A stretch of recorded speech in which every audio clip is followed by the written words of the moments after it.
पैठण तालुक्यातील विहा मांडवा येथील मार्केट यार्डात मध्यरात्री 1 वाजण्याच्या सुमारास आकाश पहाडे या कापूस व्यावसायिकाच्या कापसाच्या गोदामाला भीषण आग लागली।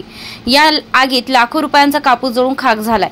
आग कशामुळे लागली किंवा कशामुळे लागली याबाबत साशंकता आहे। दरम्यान गोदामातून आग वाढत असल्याचं पाहून नागरिकांनी विझवण्याचा प्रयत्न केला, मात्र काही वेळातच आगीनं भीषण रूप धारण केलं। अग्निशमन दलाचे कोणतेही वाहन घटनास्थळी पोहोचले नव्हते। विहा मांडवा येथील व्यापारी व नागरिक आग विझविण्याचा प्रयत्न करत होते। विहा मांडवा व्यापारी महासंघाचे राजेंद्र पन्हाळकर, शेख अफसर राजू शेख पाचोड, पोलीस ठाण्याचे उपनिरीक्षक बाराहाते यांनी घटनास्थळी पोहोचून आग विझविण्याचा प्रयत्न केला। संकलन इम्तियाज शेख, बुलंद आवाज, विहा मांडवा।